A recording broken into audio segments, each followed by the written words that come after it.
தேவனுக்கே துதி கனமகிமை உண்டாவதாக. அன்பான யூடியூப், ஃபேஸ்புக், வாட்ஸ்அப் நண்பர்கள் உங்களை யாரையும் ஆண்டவராக இயேசு கிறிஸ்து நாமத்திலே தேவகரம் உங்கள் சார்பாக இந்த 5 நிமிட செய்தி நிகழ்ச்சி வாழ்த்து வரவேற்கிறேன். எல்லாம் சந்தோஷமா இருக்கிறீங்களா? நீங்கள் எல்லாரும் சந்தோஷமா இருப்பேன் கர்த்தர் விசுவாசிக்கிறேன். இந்த நாளிலும் 119ஆம் சங்கீதம் 105ஆம் வசனம் முதல் 120ஆம் வசனம் வரை நாம் தியானிக்க போகிறோம். 105ஆம் வசனத்தில், உம்முடைய வசனம் என் கால்களுக்கு தீபமும் என் பாதைக்கு வெளிச்சமாக இருக்கிறது என்று சொல்லி தாவீது சொல்கிறார். உம்முடைய வசனம் என் கால்களுக்கு தீபமும் என் பாதைக்கு வெளிச்சமாக இருக்கிறது. பிரியமானவர்களே, அவருடைய வசனத்தை தியானிக்கணும், அவருடைய வசனத்தை உட்கொள்ள வேண்டும், அவர் வசனத்தை வாசிக்க வேண்டும்.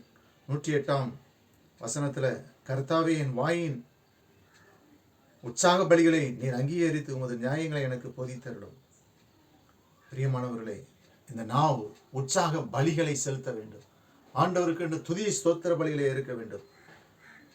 111ஆம் சங்கீதத்தில், உம்முடைய சாட்சிகளை நித்திய சுதந்திரமாக்கி கொண்டிருக்கிறேன், அவைகளை இருதயத்தின் மகிழ்ச்சி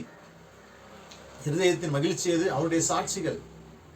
முடிவு வரைந்தும் இடைவிடாமல் உம்முடைய பிரமாணங்களை செய்ய இருதயத்தை சாய்த்தேன் என்று சொல்லி சங்கீதக்காரன் சொல்கிறார். இருதயத்தை சாய்த்தேன். 113 முதல் 120 வசனங்களை பார்க்கும்போது இதற்கு தலைப்பு கொடுக்கப்பட்டிருக்கிறது சாமேக். சாமேக் என்றால் அப்கோல்டு, சப்போர்ட், தாங்குதல், ஆதரவாக இருத்தல். இந்த சாமேக், அதாவது இந்த சங்கீதத்திலே பார்க்கும்போது இதை 3 பகுதிகளாக பிரிக்கலாம். 113 முதல் 115, 120 வசனத்துக்கு நடுங்கும் சங்கீதக்காரன். 116, 118 வசனம், வசனத்தை கை கொள்ளும் வாழ்வை வேண்டிய ஜபம். 118, 119 வசனத்தை கை கொள்ளாத துன்மார்க்கர். சங்கீதக்காரன் முதலாவது தனது தீர்மானத்தை சொல்கிறான், அவருடைய வசனத்தை கை கொள்ள தீர்மானம் எடுக்கின்றான். அதான் 113 முதல் 115 வசனங்களை பார்க்கும்போது, வீண் சிந்தனைகளை நான் வெறுத்து உமது வேதத்தில் பிரியப்படுகிறேன், என் மறைவிடமும் என் கேடகமும் நீரே, உம்முடைய வசனத்துக்கு காத்திருக்கிறேன், பொல்லாதவர்களை என்னை விட்டு அகன்று போங்கள், என் தேவனுடைய கற்பனைகளை நான் கை கொள்ளுவேன். வீண் சிந்தனைகள், வேண்டாத சிந்தனைகள் நமக்கு வேண்டாம், தீய சிந்தனைகள் நமக்கு வேண்டாம். வீண் சிந்தனைகளை வெறுக்கணும். உமது வேதத்திலே பிரியமாய் இருக்கின்றேன்.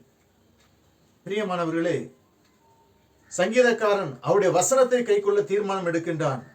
வசனத்தை விரும்புகிறவர்கள் பாவத்தை வெறுப்பார்கள், வசனத்தை விரும்பாதவர்கள் பாவம் செய்வார்கள். பிரியமானவர்களே, அங்கே 114ஆம் வசனத்தில் 17ஆம் வசனத்தில், நான் பிழைத்திருப்பதற்கு உமது வார்த்தையின்படி என்னை ஆதரித்தருளும், என் நம்பிக்கை விருதாவாய் போக என்னை வெட்கத்திற்கு உட்படாதையும், என்னை ஆதரித்தருளும், அப்பொழுது நான் ரட்சிக்கப்பட்டு எக்காலமும் உம்முடைய பிரமாணங்களுக்கு பேரில் நோக்கமாய் இருப்பேன். என்னை ஆதரித்தருளும் என்று சங்கீதக்காரன் சொல்கிறான். நமக்கு ஆதரவு யாரு? ஆண்டவராகிய இயேசு கிறிஸ்து. இந்த உலகத்தில் ஆதரவு இல்லாமல் இருக்கீங்களா?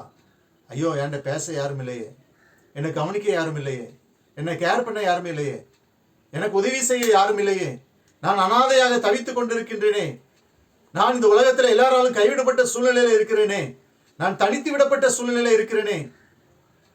சிலர் பார்த்தீங்கன்னா முதிர் வயதானாலே தள்ளி வச்சிருவாங்க, அவங்கள சேர்க்க மாட்டாங்க, அவங்களோட பேச மாட்டாங்க. ஆதரவற்ற சூழ்நிலையில் இருக்கிற சங்கீதக்காரன் சொல்கிறான், என்னை ஆதரித்தருளும், அப்பொழுது நான் ரட்சிக்கப்பட்டு எக்காலம் உடைய பிரமாணங்களின் பேரில் நோக்கமாயிருப்பேன். 118ஆம் வசனத்தில், ஒரு பிரமாணங்களை விட்டு வழிகிறது யாவரையும் மிதித்து போடுகிறேன், அவருடைய வாய் வெறும் பொய்யே, பூமியில் உள்ள துன்மார்க்கர் யாவரையும் களிம்பை போல அகற்றி விடுகிறேன். ஆகையால் உமது சாட்சிகளில் பிரியப்படுகிறேன். உம்முடைய சாட்சிகள், அவருடைய சாட்சிகள் உண்மையுள்ளவைகள். உமக்கு பயத்தால் என் உடம்பு செலுக்கிறது. உமது நியாய தீர்ப்புகளுக்கும் பயப்படுகிறேன். பிரியமானவர்களே, அவர் God is a God of judgment. அவர் நீதியுள்ள தேவன், நியாயாதிபதி. ஒரு உலகத்தில் அவர் வரும்பொழுது பரிசுத்தவான்களோடு அவர் வசனத்தை படி நியாயம் தீர்ப்பார். ஆகவேதான் வசனத்தை படிங்கன்னு சொல்லு. அவருடைய வயதை தியானிப்போம். கர்த்தரை ஆசீர்வதிப்பான். வசனத்தை பிள்ளைகளை ஆசீர்வதியும். இயேசு நாமத்தில் ஜெபிக்கிறோம். தேங்க்யூ.